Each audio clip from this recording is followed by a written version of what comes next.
On Wednesday, campaigns for the 2023 elections kicked off, and the main opposition, People's Democratic Party, PDP, marked it in style. The party inaugurated its 600-member campaign council for the elections in Abuja, where the chairman and governor of Akwa Ibom State, Udom Emmanuel, urged members to take the presidential campaign to their wards and units. Meanwhile, 5 governors in the camp of Nyesom Wike of Rivers State, including Seyi Makinde of Oyo State, Samuel Ortom of Benue State, Ifeanyi Ugwuanyi of Enugu State, and Okeze Ikpeazu of Abia State, boycotted the inauguration. Let's quickly hear from some PDP chieftains at the event. Our plans for Nigeria and Nigerians are as follows: to restore Nigeria's unity through equity, social justice, mutual collaboration and consensus among our diverse peoples; to build a strong and effective democratic government where the safety and security of our people and their property is our primary and singularly most important responsibility. This party, the PDP, is the only party that is competing very strongly in every one of the 6 geopolitical zones of this country. All other political parties are either situated in 1 or 2, and they are losing grounds everywhere. All of us are going to hit the ground running, and we shall work collectively as a family and expeditiously to ensure the victory of our party. The party of the PDP, and indeed its candidate, is the party to beat in this election.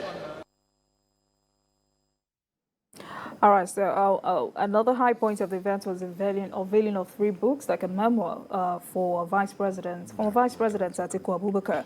But then Atiku will be going into the campaign with a divided house. How messier can this get? The way it's going now, I think it's proceeding. It's proceeding already. Yeah, it's calling the bluff of those other faction or governors led by River State Governor. He has moved on based on what I'm seeing.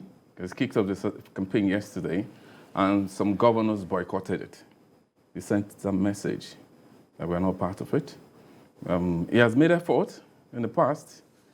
You've seen Wike himself send delegation, trying to see how we can assuage, the feelings and bring everybody on board before the campaign proper kicked off yesterday.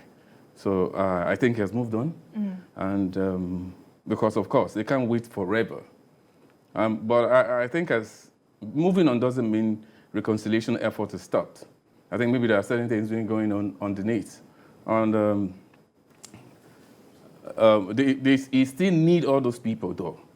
He still needs a governor for Oyo State, governor of Abia State, Oyo State, Seyi Makinde, Okeze Ikpeazu of Abia State, Nyesom Wike of Rivers.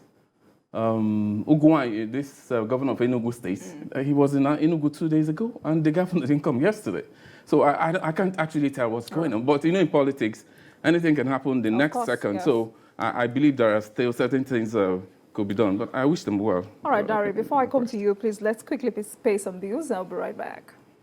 Welcome back, and thank you for staying with us. Before we went on that break, we're taking a look at the inauguration of PDP campaign council in Abuja and the boycott by some governors. Dari, so can Atiku do without these governors? And do you see a reconciliation maybe in the coming days? Well, obviously, the first question, can Atiku do without the government? The answer is no. Doing without them means being ready to pay a huge electoral price. Reconciliation, the answer is hazy. It's becoming very hazy that Atiku can be reconciled to Wike and Co. It is possible he finds a way of luring one through individuals away, but still getting the support of that bloc is becoming more, I'm not saying impossible, hazy.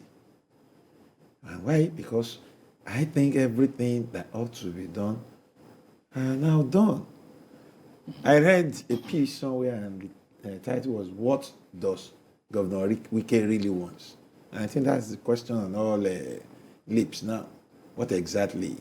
I think the issues are deeper than we can see. Wike is not a small fry in politics. And he's somebody who has been very consistent in his support for the PDP. Give it to him. When they were all leaving, he stayed.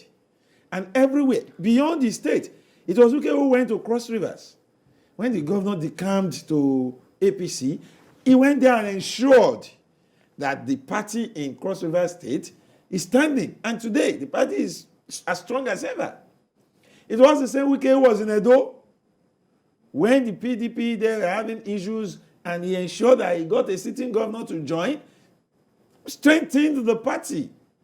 It was Wike who was in Nasarawa to give the party bite when it became necessary. I mean, for someone who did all this, I'm not going to be in a hurry to join people to say he's being selfish or whatever. No. And again, I would like to ask if all of this is enough to jettison the success of your party. he has not jettisoned. Don't forget that Wike also has a governorship candidate, PDP, to deliver. People should look beyond what All the right. surface gives. Let's quickly take Ade from Okay. London, please. Hello, Ade. Hello. Hello. Yes. I want to advise PDP that the presidency is for the South. The North has had 8 years. It's now the turn of the South. My advice to Nigeria is that let all Nigeria be obedient. Obedient, obedient, obedient. All right. God Thank bless you very much, Nigeria. Ade. All right, let me allow you. You understand? We must look beyond the surface. And then look at what is demands. They are not personal. This has to do with, somebody just mentioned one. The zoning. Recall Wike's agitation that power should rotate. Most of these people in his group were advocates of power rotating to the south. Somehow, due to the politics of the party, they lost out. They went to the primaries believing that we can democratically make this thing happen. Wike was their candidate. And then he lost. So obviously they still carried that issue of it should have come to the south. Now beyond that is the issue of party politics itself. What happens if Atiku, decide to ignore Wike and co? Let me give you the breakdown of what will happen. All right. In the southeast, PDP there are 5 states. APC, PDP, ABGA are sharing the states. APC 2, Imo Ebonyi. ABGA 1, Anambra. PDP 2, Abia, Enugu. With the scenario now, the 2 governors of the PDP in the southeast are not with Atiku. Meaning, Atiku does not have such support in the southeast. And southeast used to be a base where he gets good votes. If you move away from there, come to the southwest. The only PDP governor in the southwest is Seyi Makinde. And that's the man in Wike's group. The implication is that the much required rallying point that a governor offers, or a governor or governors offer in a zone is lacking in 2 zones. Same goes to the south-south, where you have Wike, a very strong contender. Yes, you can talk about Akwa Ibom, Delta, and Edo remaining with Atiku. It's fine. But we all understand that Wike has been a governor that carries a lot of influences. His influence in Edo, no one will overrule it. You can see the tussle between Dan Obi and Governor Obaseki. It is Wike's influence behind Obi. And then you go to Cross River. He is the one holding the party. All right. Now, so he cannot afford to ignore such a group. That's the truth. Having this analysis at the back of our minds, Tony, the Southwest youth leaders have dissociated from this call for Ayush removal. How funny is this? Who dissociated? The Southwest youth leaders. Southwest youth leaders. I was dissociated from. But you know now. The fact is that really, I think we still need to reconcile. Really, in capital letter with Wike. But that means Ayu has to go. Ayu may not go. They may need to see. What I'm trying to say. What I'm trying to say is this: Wike want Ayu to go. 2 days ago, there was this rumor flying around that Governor of Benue State, he has left Wike camp. But later in the evening, he said, no, I didn't leave with Wike's camp. I only said, I'm not in support of the national chairman going. So that's what I'm saying. That at the end of the day, the chairman may still stay, but they still need to listen to Wike. There are certain things the chairman did that doesn't go well with the growth of the party. And I think that's where the... So this is more about ego? More about ego and more about... No, not really about ego. It's about the development of that party. If you watch, just as he said, just as Dare said, Wike stood for PDP. When Modu Sharif came, all of them, even Atiku, let's say it, let's start the fact, because we're all here. He wasn't around. He was the one fighting, making sure that that party still remained one. So all of you, he's the governor, but then he can still listen. He has that strength. You can't take that away from him.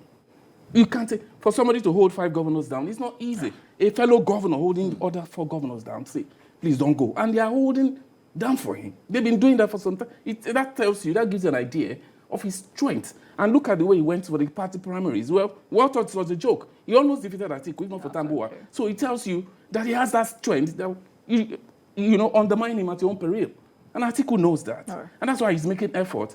But as I said earlier, I see them at the end of the day, there must be reconciliation. All right. Otherwise, I don't see the party going in 30 seconds, your final take on this. Reconciliation, if it comes, it's in the interest of both Atiku and the PDP. But if it doesn't come, and Wike is allowed to stay on his own, 2023 is going to be a Herculean task for... all right, thank you very much, Mr. Dario Dufoko, for coming on the program. Thank you very much, Mr. Tony Waje, for sharing your perspective on the show. Thank you very much, and thank you very much out there for watching. That's all on Journalist Hangout today. Join us tomorrow for another episode of the program.